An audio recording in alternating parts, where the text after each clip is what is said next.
हम सभी को सफलता में भी बोलते हैं कि आप ज़िंदगी की 4 चीज़ें, काश हम उसको नाम दिए हैं, वो मेरा बनाया हुआ वर्ड है कह सकते हैं। के नॉलेज है, एंड ए एटीट्यूड है, एस स्किल्स हैं और एच हैबिट है। तो अगर किसी चीज़ को आप अपने लाइफ में हैबिट में कन्वर्ट कर दीजिए, फिर आपका वो कभी भी आपसे अलग नहीं होगा। हमारे लिए भी ये फ़ख्र की बात है कि आप बरेली के नगर निगम के ब्रांड एम्बेसडर हैं। गाना है ज़िंदगी की यही रीत है। बहुत प्यारा चलिए हम आपके साथ में हम साथ देंगे। जिंदगी की यही रीत है, हार के बाद ही जीत है।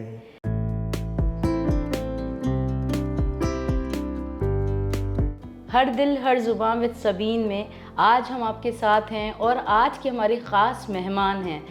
भाई ये ख़ास मेहमान तो ऐसे हैं कि जिनका तारुफ जितना भी करा जाए उतना कम है और सब लोग इन्हें बाखूबी जानते हैं। कई सालों से जो बरेली में अपनी पहचान बनाई, ना कि बरेली में, पूरे मुझे लगता है कि पूरे यूपी में आज उनका नाम है और उनकी जो शान है बरेली के, मतलब ये कहा जाए कि बरेली की शान। तो हमारे डीपीएस के प्रिंसिपल आज हमारे साथ हैं, जो कि सीबीएसई सिटी कोऑर्डिनेटर भी हैं और साथ साथ अनगिनत चीज़ें कर रहे हैं। क्योंकि मैंने आपसे कहा कि इनके बारे में मैं कितना बताऊं कि हम खुद उनसे बात करेंगे और ख़ुद उनके बारे में जानेंगे। So please welcome mister VK Mishra sir. नमस्कार। नमस्कार, कैसे हैं आप? मैं बहुत अच्छा हूँ और आपके हर दिल हर ज़ुबां विद सबीन में आके मुझे बहुत खुशी भी है। और जिस तरीके से आप काम कर रहे हैं हमारे बरेली के लिए, मैं तो खुद आपको एक सेलिब्रिटी मानता हूँ बरेली के लिए। और आने वाले समय में बरेली को हर दिल हर ज़ुबां विद सबीन का जो एक बैनर है, हमें लग रहा है वो हम सभी के लिए बहुत बड़ा प्लेटफॉर्म होगा। तो जैसे कि हमें बड़ा इंतज़ार था आपका और कब से हम इंतज़ार कर रहे थे मिलने के लिए कि भाई कब आप हमारे शो में आएँ और हमारे शो की जो है खूबसूरती में 4 चांद लगाएं। लेकिन बस ये है कि आपका इतना ज़्यादा जो है आपका मतलब बिज़ी स्केड्यूल रहता है कि उसमें आज आपने टाइम निकाला, जबकि अभी हमारी बात हो रही थी तो आपके 3 इवेंट्स और भी हैं, है ना। लेकिन ये है कि आप आए तो मैं कुछ जानना चाहूँगी, क्यों ना हम थोड़ा बहुत बचपन से कुछ जानें। निश्चित रूप से सबसे पहले, जैसा मैंने आपको बताया भी कि कहते हैं ना, मैग्नेट हमेशा आयरन को अट्रैक्ट करता है और दोनों मेटलिक चीज़ें हो जाती हैं। तो जब आप किसी पर्सन के व्यक्तिगत लाइफ स्टाइल को जानते हैं तो आप तभी उससे आकर्षित होते हैं जब आप में वैसे ही गुण होते हैं। जब आपने हमें बुलाया तो वो तो एक कह सकते हैं ये हमारा ऑनर है, या हम कह सकते हैं हम बहुत ज़्यादा इससे ओवरवेल्म्ड हैं। लेकिन आप जिस तरीके से इस चीज़ को लेके चल रहे हो और सोसाइटी में, वो बहुत बड़ी बात है। और मैं शुभकामनाएं भी देता हूँ कि हर दिल हर ज़ुबां पर हो। एंड बचपन की बातें ज़रूर हम लोग शेयर करेंगे। कह सकते हैं हमारे लिए एक स्ट्रगल टाइम था और फैमिली बैकग्राउंड को अगर देखा जाए तो हम एक बिल्कुल देहात या गांव से बिलोंग करते थे जी। और वहीं से हमारा ओरिजिन रहा। स्कूलिंग भी अमेठी से हुई। अमेठी हमारा डिस्ट्रिक्ट है, होम डिस्ट्रिक्ट। और बचपन की बातें तो थोड़ा इमोशनल भी कर देती हैं। स्ट्रगल होता है, चैलेंजेस होते हैं। और लेकिन आपने चाहा था ना, मगर आपने ये सब चीज़ें बहुत शौक़ से और पसंद से आपने करी कि मुझे ये स्ट्रगल करना है ताकि मैं बाद में फिर ये अचीव कर सकूं। जैसे कि वहाँ पे पढ़ाई भी इतनी अच्छी नहीं थी, मैंने देखिए रिसर्च तो करी है आपके ऊपर और बहुत से आपको वहाँ पे कॉम्प्लिकेशंस भी आए ज़िंदगी में और बहुत कुछ ऐसा हुआ। और आपकी फैमिली भी सब, आपके जितने भी रिलेटिव्स थे और आपकी, वो वहीं पढ़ाई उन्होंने करी। लेकिन ऐसा क्यों कि एक आप ही, मतलब बरेली में आप समझें विद इन 5 years मेरे ख्याल से आपको आए हुए इतना टाइम हुआ है, और डीपीएस में जो एक चेंज आया, मतलब चेंज किया, मतलब इतना ज़बरदस्त बदलाव कि अब हमें ऐसा लगता है हमें ऐसा फील होता है कि भाई बरेली में हमें ऐसा लगता था कि भाई स्कूल की कमी है, हम कहाँ जाएं, हम कहाँ। तो हमने, आपको पता है बच्चे भी हमारे बोर्डिंग में थे, लेकिन डीपीएस एक ऐसी पहचान और इतना डिसिप्लिन, मतलब आपको देख के मुझे ये भी लगता है कि पहले तो मैं यही समझती थी कि भाई आप कोई एक आर्मी ऑफिसर हैं तो ये बताएं कि ये भी जो लाइफ आपकी इतनी रूटीन में और इतने डिसिप्लिन, वो भी मुझे जानना है। एक मैं कह सकते हैं कि हम सक्सेस तो नहीं, बट एक मंत्र हम लाइफ में हमेशा अडॉप्ट किए हैं, वो ये है कि आप जहाँ भी हैं वहाँ पर आप 100% दो। जैसे मैं गांव के एजुकेशन में जब था तो वहाँ पर मैंने अगर 22.5 किलोमीटर एक साइड हमारा स्कूल पड़ता था हमारे घर से, 45 किलोमीटर पर डे की हम साइकिलिंग करते थे। और उसके बावजूद हमने देखा कि अगर हम 4 घंटे टाइम मिल रहा है पढ़ने का, तो उस 4 घंटे को हमने 3.5 घंटे नहीं किया। दूसरी चीज़ ये है कि हम लोग आर्मी या डिफेंस को ये मानते हैं कि सबसे डिसिप्लिन्ड वो हैं जी, बट उसके पीछे का लॉजिक ये होता है कि वो जिस प्रोफेशन में है जी, वहाँ भी वो 99% दे नहीं सकते, 100% देते हैं। तो हम अगर अपनी लाइफ में 100% देने की क्षमता लिए हुए किसी काम को करना शुरू कर दें, तो वो एक कह सकते हो आर्मी पर्सन की लाइफ ऑटोमेटिक बन जाती है। राइट। तो डिसिप्लिन होना शायद ये एक आपके जुनून में भी होता है, और आपको फीलिंग्स के साथ अगर उसको लिया जाए तो कहा जा सकता है कि हमें उसमें 99% वाला कंप्रोमाइज़ नहीं करना है, 100% देना है। तो अमेठी से बरेली तक की जर्नी और आपके साथ बैठ के हर दिल हर जुबा में हम अगर बात कर रहे हैं जी। तो एक कमिटमेंट को हम मानते हैं कि हर किसी को जिस भी प्लेटफॉर्म पे है अगर 100% देगा तो उस प्लेटफॉर्म पे वो सक्सेस होगा। राइट। और जैसे कि ये भी है कि ज़िंदगी में जब आपका इतना मतलब स्ट्रगल भी रहा और इतनी ज़्यादा चीज़ें आपने देखी, और उसके बाद में आपका ये सारा चीज़ें शुरू हुई कि जो आपको लोग अब जानते हैं, पहचानते हैं, और जहाँ पे भी आपकी हमेशा से मुझे ख़ास बात क्या लगती है कि पीछे से आपकी तारीफ़ ही हमने सुनी है हमेशा से, तो ये भी बहुत खुश नसीब लोग होते हैं, उनके साथ होता है। तो आप मुझे बताइए कि कभी लाइफ में आपके कुछ ऐसा इंसिडेंट हुआ हो कि कभी आपको स्ट्रेस या आपको एंजाइटी या कुछ इस तरह से लाइफ में कभी? निश्चित रूप से आपने कहा हमारी तारीफ़ें सुनी हैं, शायद आप उन्हीं से मिले हैं जो हमारे दिल के बहुत नज़दीक हैं, तो तारीफ़ ऑटोमेटिक वो करेंगे। लेकिन स्ट्रगल में चैलेंजेस तो मिलते हैं, क्योंकि मैं ग्रेजुएशन के बाद पोस्ट ग्रेजुएशन करना, मेरा मैथ्स और साइंस फिज़िक्स फील्ड था, और मैंने सिविल सर्विसेज की भी तैयारी किया। तो आप एक कह सकते हैं कि जब किसी लेवल पर सफलता नहीं मिलती है तो आप आगे जब नेक्स्ट लेवल लेने जाते हैं तो पिछले वाले को पूरी तरीके से छोड़ने में आपको तकलीफ़ होती है कि आप आईआईटी के लिए हमने कोशिश किया, नहीं हुआ तो हमने फिर ग्रेजुएशन किया, ग्रेजुएशन के बाद सिविल सर्विसेज की तैयारी किया, फिर पोस्ट ग्रेजुएशन किया, और मैथ्स और फिज़िक्स को लेके हम आगे चले। तो जिस समय आपको लगता है कि नहीं हमारा ये फील्ड अब शायद हमें सक्सेस नहीं देगा, तो आपको एक स्ट्रगल वाली जो फीलिंग होती है वो आ जाती है। फिर दूसरी लाइन पे स्विच ओवर करना, टीचर बनना शायद हमारे माइंड में था नहीं कि मैं एक टीचर बनूंगा, लेकिन एक फील्ड जब छूटती है और दूसरी फील्ड जब आपको पिकअप करना होता है, वो बड़ा इमोशनल चैलेंज होता है। जी जी। और वो मेरे लिए भी था कि जब हमको एक फील्ड में सफलता नहीं मिली, मैं टीचिंग लाइन में आने की कोशिश किया, तो फिर पूरी तरीके से अपने को पिछला भूल के टीचिंग लाइन को अडॉप्ट करने पे हमने लगा दिया। अच्छा, जिस तरीके से आपका एक वो है कि एक आपका ऑरा है और एक आपका अंदाज़ है कि आप एक जेंटलमैन हैं, तो मुझे नहीं लगता कि बचपन में कभी भी कोई चीज़ ऐसी होगी, लेकिन बचपन में तो हम बच्चे तो कभी कभी होते ही हैं, और ये एक नेचुरल चीज़ होती है कि कभी कभी हमसे कुछ हो जाता है ऐसा। तो वो कोई यादगारी आपका कोई मेमोरी हो तो वो प्लीज़ शेयर करिए। देखिए, बचपन तो गांव में बीता है तो बहुत सारे हैं जी। और शायद अगर हम लेकिन याद कोई करें, शरारत, हाँ, कोई शरारत आपकी? वो शरारत तो है निश्चित रूप से, बट एक इंसिडेंट मुझे याद आ रहा है जी। कि उस समय मैं क्लास 6 में पढ़ रहा था, और जिस स्कूल में थे उसमें बाउंड्रीज नहीं थी। अच्छा। तो बगल में एक नदी थी, और उस नदी में हम अपने कुछ 4-5 दोस्तों के साथ में, पानी बाढ़ आया हुआ था, जुलाई अगस्त का महीना था, तो हम लोग देखने के लिए कि नदी में कितना उफान है, और हम लोग चले गए। और वो वास्तव में कुछ को तैरना आता था, हम लोगों को तैरना नदी में नहीं आता था, क्योंकि हम लोग तालाब वाले थे, तो स्थिर पानी में तैर लेते थे, बट बहते हुए और तेज़ बहाव में मुश्किल था। तो हम लोग गए ज़रूर, हम उसमें गए नहीं, नदी में उतरे नहीं, बट जब तक हम स्कूल लौट के आए तब तक सबको पता चल गया था कि 4 लड़के नदी पे गए हुए हैं। और फिर उस समय जो हमारे एक सोशल साइंस के टीचर थे वो एंट्री कर गए थे क्लास में। फिर नंबर ऑफ अगर डंडों की बात करें तो हम सबको 8 डंडे पड़े थे। वो चाहे शरारत कह लीजिए या बचपना का एक ऐसा इंसिडेंट, और शायद ये एक हम इसलिए भी बता रहे हैं कि हम लोग इंसिडेंट सोचते हैं कैसे होता है, बट शायद हम नदी में उतर रहे होते उस समय तो मेरे लिए बहुत बड़ा ख़तरा होता।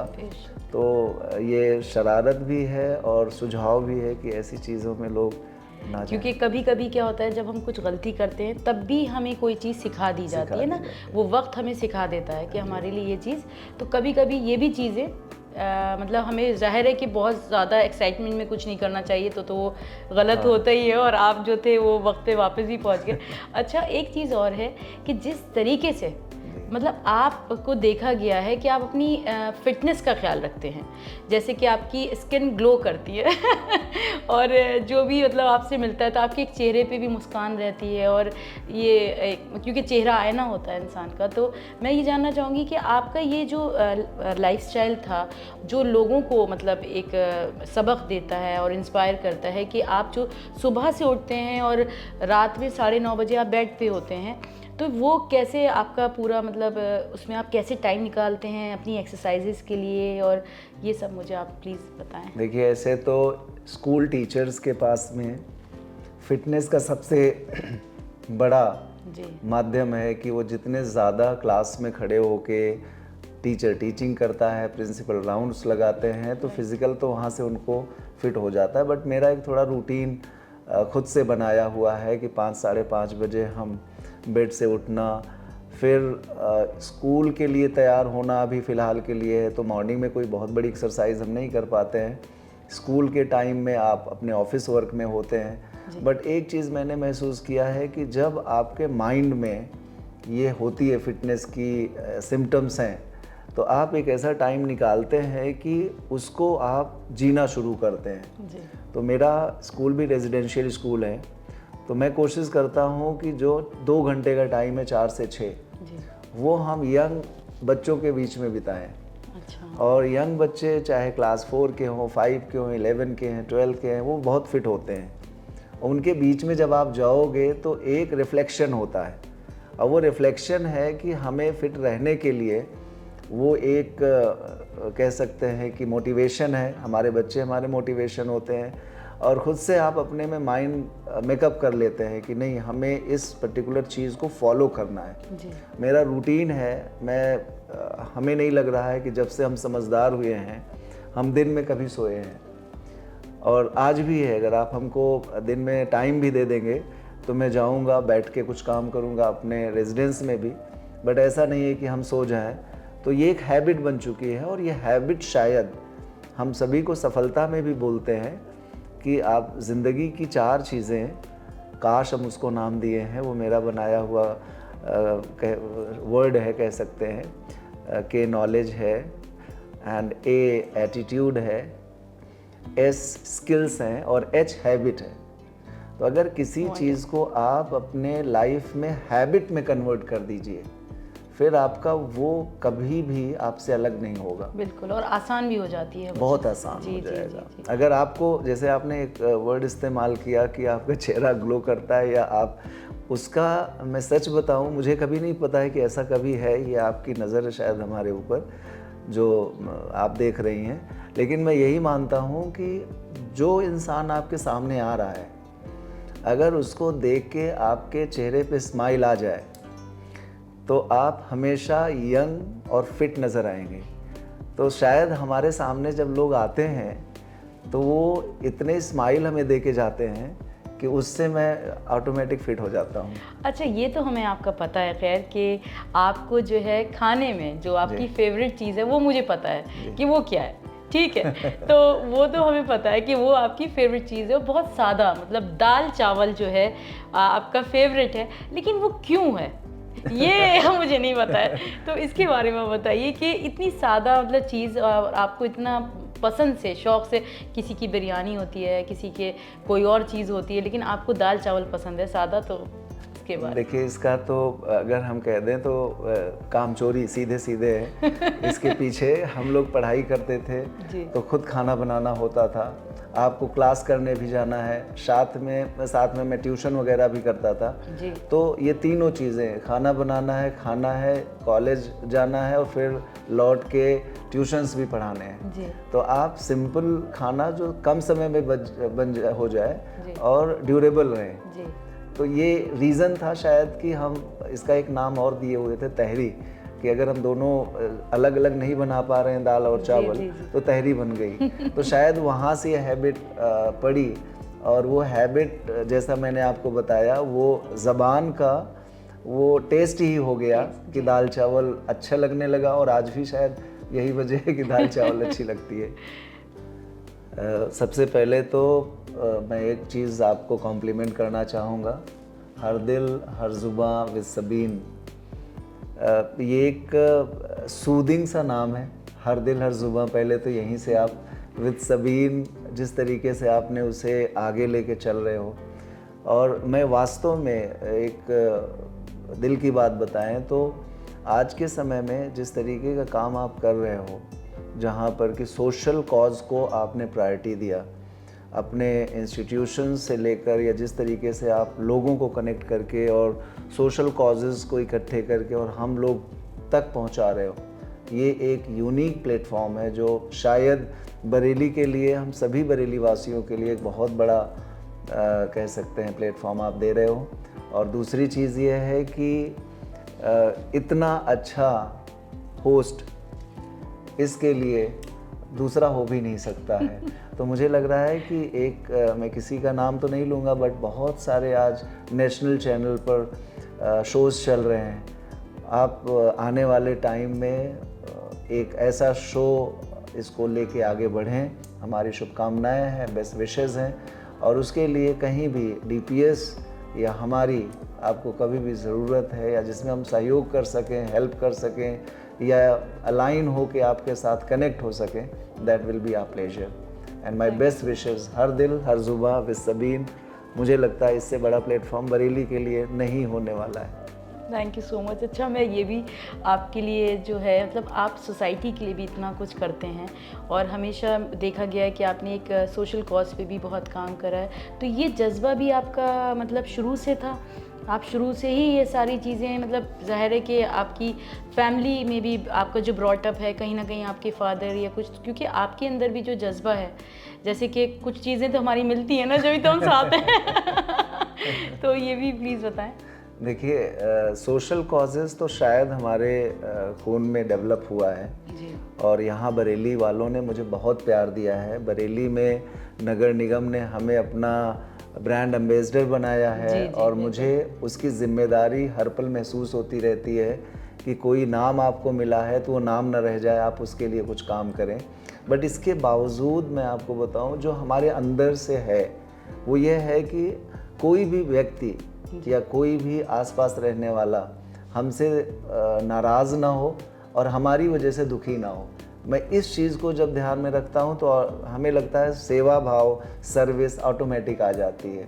क्योंकि जब यही दो चीज़ें हैं कि हमारे आसपास हमसे जुड़ा हुआ इंसान खुश है और हमारी वजह से उसको कोई दुख ना पहुँचे। और मैं इस चीज़ को भी कहता हूँ कि कभी कभी हमें ऐसा लगता है कि एक व्यक्ति के पास इस तरीके की चीज़ें नहीं आई, तो मुझे लगता है कि जिसके पास जो होता है वही देता है। आप अगर किसी को इतने प्यार से ट्रीट कर रहे हो तो आपको शायद इससे ज़्यादा प्यार पीछे से मिला हुआ है और वो चीज़ आप आगे सर्व कर रहे हो। तो ये चीज़ें बाय नेचर हैं। आप किसी से देख के भी समझ जाएंगे कि अगर वो आपको सम्मान दे रहा है तो सम्मान मिला होगा। सेवा अगर वो करना चाह रहा है तो सेवा भाव उसके कहीं ना कहीं से उसको मिले हुए हैं। तो ये है, शायद यही रीज़न है कि हम सर्विस को प्रायोरिटी रखते हैं कि आसपास के खुशनुमा माहौल को बनाए रखें और जितना हो सके समाज के हर तबके में पहुंच के उसकी सेवा कर सकें। हमारे लिए अभी तो सबसे बड़ी सेवा है स्कूली बच्चों के साथ और उनके पेरेंट के हमारे साथ। लिए भी ये फ़ख्र की बात है कि आप बरेली के नगर निगम के ब्रांड एम्बेसडर हैं, और ये भी हमारे लिए एक बहुत फ़ख्र की बात है, क्योंकि मुझे लगता है कि आपसे बेहतर ब्रांड एम्बेसडर कोई नहीं हो सकता। तो अब इस पर ही, क्योंकि एक मतलब मैं चाहूँगी कि आप ना, क्यों ना हम आपको स्टूडेंट बना दें फिर से। और एक मैं आपके मतलब कोई भी आपका टैलेंट हो वो आप प्लीज़ शेयर करें। और देखिए चाहे टैलेंट, वो कोई गाना आप गा दें तो मज़ा ही आ जाएगा। हाँ, टैलेंट तो नहीं कहेंगे, बस ये ज़रूर है कि हम सभी में वो है। जी। और बचपन से लेकर अब तक हम लोग जब कुछ भी सोचते हैं तो उसके पीछे गाना बाय डिफ़ॉल्ट आ जाता है। हम इंडियन कल्चर से जुड़े हुए लोग हैं, जी। तो हम बस साथ आप दीजिए तो शायद हम लोग अच्छा गा ले जाएं, अदरवाइज़ तो हमारी अकेले की आवाज़ में लोग यहीं से बंद कर देंगे। तो हम लोग एक गाना है ज़िंदगी की यही रीत है। है। बहुत प्यारा चलिए गाना। हम आपके साथ में हम साथ देंगे। जी। जिंदगी की यही रीत है, हार के बाद ही जीत है। थोड़े आंसू हैं, थोड़ी हंसी, आज गम है तो कल है खुशी। जिंदगी की यही रीत है, हार के बाद ही जीत है। Thank you so Thank you much. so much for inviting me बहुत here. मज़ा आ गया। It's my pleasure. शुक्रिया बहुत बहुत। धन्यवाद। Thank you.